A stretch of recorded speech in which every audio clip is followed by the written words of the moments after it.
Roundtable number 2.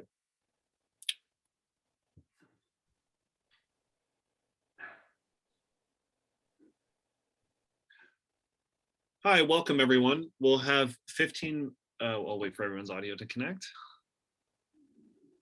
Hi, welcome. So we'll have 15 minutes for this roundtable. We'll be going in order, and I'll ask that on this first round, if you could please just introduce your name and your outlet so Bailee and Kevin know who they're speaking to. And we also just ask that you please keep your mic muted while other journalists are speaking. And we will start with Amy, please. Hi, I'm Amy Fulcher from As the Bunny Hops, and I wanted to ask Bailee, I saw that you were actually a producer on the film. I wanted to know what it was like to produce a film. Thanks for asking. I do like talking about this because it's a big part of my heart, and I'm so grateful that I was 19 at the time, and so the boys let me sit down and have a seat at the table. So that meant the world to me.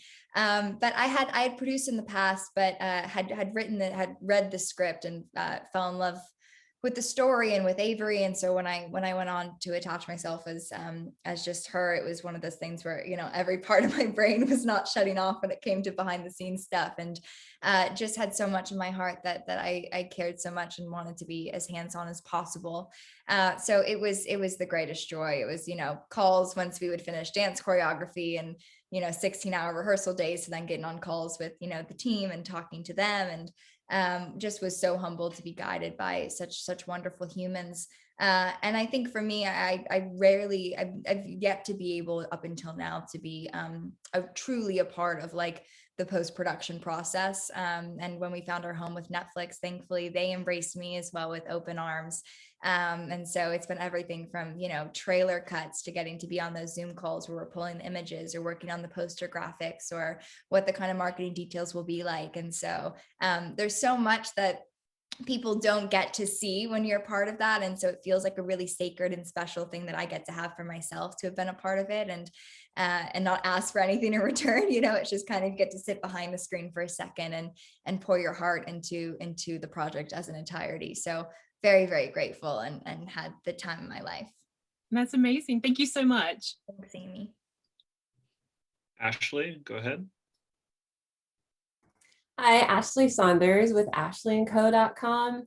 The question's for both of you. There's such great energy in the film, and it definitely translated to the audience. I was wondering, what were some of your favorite moments on set, or ones that didn't quite make it into the film?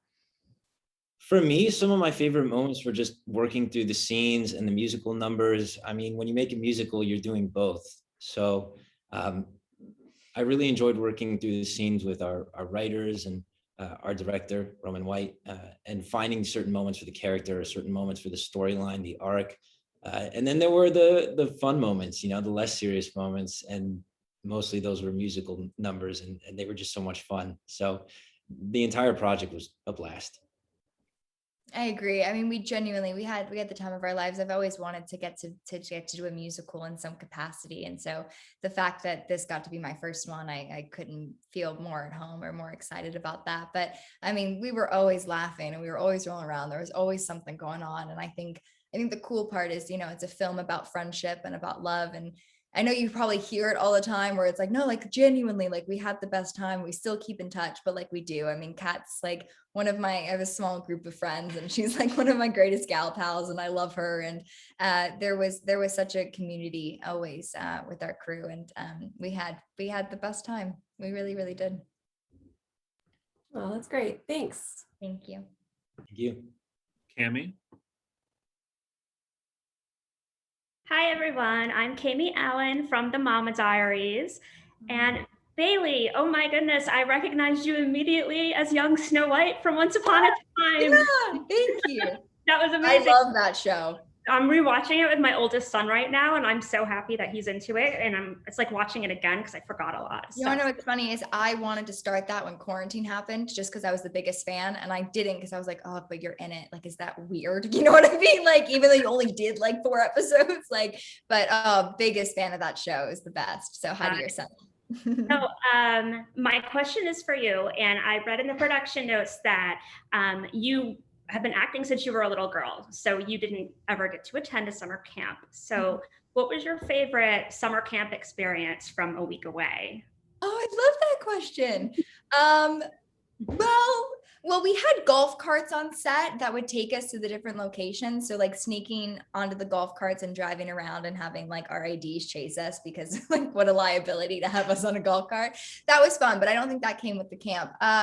For me, it was really fun because we actually got to meet, you know, the counselors who run the camp and their families, and that was really cool to get to sit and listen to them and what their summers are like when they're running this camp. And it's a huge part of Nashville, and I adore Nashville now. So there were so many just kind of like soaking in moments where I was like, this is what it must be like. That was really fun. But I'd never seen a blob before. I didn't even know that existed. I was like, what is that huge floaty in the pool? Like, you know, they're like, one, it's not a pool. I was like, right, no, I know, but like, I've never even seen this. Like, so it was all a first for me. I enjoyed it. I enjoyed it a lot. Thank you. There were deer too. Sorry, that is the very campy thing. There were deer that would just roam free. And I have so many photos in my camera roll of just deer. Same people, same ones too, probably, but what personalities, those guys. Christy, go ahead. Hi, my name is Christy. I'm with the Cactus Chronicles. Thank you both for interviewing with us today. This is a different type of musical in that it's faith-based. So it's very different from what, you know, a lot of us have seen before. So this question is for both of you. How did faith shape the way that you approached your roles? It played a big part for me. I think, you know, I had struggled with the idea of faith for a long time leading up to this movie. And really the movie was a coincidence, but in retrospect, not really, but a catalyst and a turning point for me to be reintroduced to my faith. And it's something I've been talking to a lot of outlets about, which is a week away for me was as much part of my faith journey as it could be for someone else. But I think at the end of the day, I think the faith aspect is imperative to the film. And I hope that young kids get an opportunity to explore their own faith as well. Me too. I grew up in a very faith-filled household, which I was always really grateful to have. So anytime I get to be a part of a project that gets to share that light or that message, and especially just be a project for the family as a whole, is always really exciting to me. I would say personally, it was of importance to kind of dive into the personal conversations about the need for perfection or about the need to be a certain way.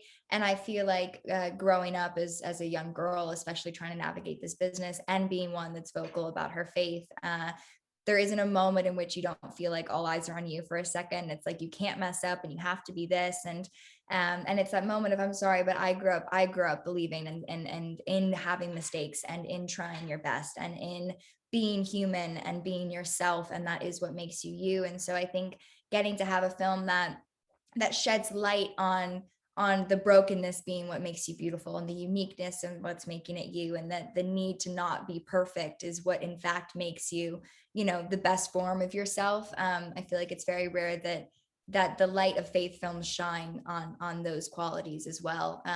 So I felt really excited to get to tackle that. Lynette, go ahead. Hi, I'm Lynette with Fantastic Life. Bailee, quick side note, I just want to say that your accent, British accent, and Just Go With It has inspired my daughter walking around the house doing it at various times. So thank you. Well, a big hello to your daughter. There it is. It's still just as bad all these years later. And she enjoys doing it. So sorry, I'll focus again. I had to share that. So this question is for both of you. I know that Jabril sort of shared that he didn't really, the blob, that it wasn't really him jumping off of it. That's supposed to be top secret, but I'm sure it's safe with you guys. So are there any other fun facts that you guys can share about your filming experience? Well, a lot of the majority of it, hold on. My AirPods will not be used and I don't know how. Can you all hear me? Because I'm not even. Okay, great. Kevin he got really sick at one point, and so we had to have a stunt double just to film like his back for certain things. So just as much as Jabril isn't jumping off of the blob, there's like a little fun fact. If you see a shoulder, but Kevin, he comes in there, like once you see him, he killed it for all of those shots. But we did have to fake that for a little movie magic at some point. Yeah, I caught a nasty case of bronchitis. Really, Whenever I'm on a film set, I get sick. I don't know why. Maybe I'm just working so hard, but yep, that's it. yeah, I just came down with a nasty case of bronchitis. And so Bailee's right. If you do see scenes where it doesn't look like me, it's probably because maybe the shoulder's a little different. It's not emoting as much emotion as usual, 98% of the film is me. There's a couple scenes in there that you'll see. So I guess that's a fun fact. Thank you. Megan, go ahead. Hi, I'm Megan from Jamunkie, and I'm dying to know, because you guys kind of had a whirlwind schedule of rehearsals and filming really, really fast. So I'd love to know more about the choreography and what it was like dancing in the lake. It was a lot of fun. And the choreography was not easy, but luckily our choreographer, Melina Runis, was aware of that. So she actually brought in a skeleton crew, and how that works is there's 5 cast members in this film. So there are 5 skeleton crew dance members who serve as the middleman between the choreographer and the actors. So they would teach us our choreography and dumb it down for us, and we could then learn it and take it more easily. But it wasn't the easiest thing, any movie with choreography, it requires a lot of rehearsal. We had probably rehearsed for 3-4 weeks prior to even beginning principal photography. So it was a long and hard process, but I was very proud of the work that everyone did. And then to touch upon the dock scene, that was actually filmed on our first day of filming, which is crazy. And I would say in terms of musical numbers, that was probably the most, like the least rehearsal amount of time that we had for that dance number for some reason. But we filmed the whole scene in the garden, the whole scene when they're walking to the garden, the start of the music, up until the dock, all in one day on the first day, which was really crazy. And we were, cheating the sunset for sunrise. So we had maybe about 30 minutes of time to be able to film the dock scene. So the adrenaline was high, and I was hoping that my toes would be pointed the way that Melina hoped, and Kevin lifted me really strongly, and we did. We had a great time, but it did feel like one of those things at the end of filming that scene where it was like, all right, like, let's go. We're doing this thing, we're making a musical, and there's a whole lot of love here on this set. So it's going to be a journey, but we've got this. Thank you. That's a great one to start off, like the whole filming process. Right? Like that's the big one. I know, so that's what I was thinking. Yeah, you're welcome. Pretty high that first day. Mm-hmm. Melissa, go ahead. Hi, I'm Melissa from A Sparkle of Genius, and I was wondering if there's anything cut from the movie that made you sad.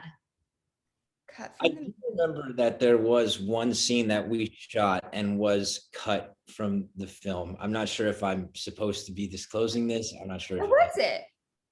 It was a scene where Will and George go into Sean's cabin to put on his tooth. He has a numb mouth, and it's like a prank that they pull. Yeah, you're right. That was in there. Yeah, that's out. It was out because I believe we ultimately made the choice that it wasn't a nice thing. Mean. Yeah. So, and we agreed, but that shot and that scene exists somewhere. Yeah. Yeah, you're right. They did 2 all over again. Yeah, I love that. Thank you. Nisha, go ahead. Good afternoon. So Bailee, I know your favorite number was Good Enough. There you are. I couldn't find you. I was like, hi girl, how are you? Hello. So Bailee, I know one of your favorite songs was Good Enough, and we know why. But Kevin, I don't know what your favorite number from the soundtrack was, or one of the songs that you guys performed, and why. The musician in me and the melodies and harmonies that I love, I want to say the worship medley and God Only Knows, the God medley. It's really pretty. And I love those kind of choral arrangements. I got an opportunity to mess around with classes like that in high school, a lot of music theory. But for my own personal, what I like the most, I really like the best thing ever song. It's just so catchy. And I Mhm. remember it out on the Winter Jam tour, and it was just stuck in everybody's heads for months. You just can't get it out of your head. So it's a sign of a good song. Yeah. Definitely. Thank you. Thank you. I also like Let's Go Make a Memory if anyone wants to know. Oh, yeah. I just figured there was a silence, so I thought I'd fill the void. I really like that song. So there you go. Thank you. Thank you all so much for joining us. That's all the time we have. Oh, thank you. To anyone Thank we you didn't so get to much. talk to, thank you for being here. We really appreciate it. Hope you loved Thank it. you. Thank you. Bye, you guys. Thank you. Bye-bye. Thank you.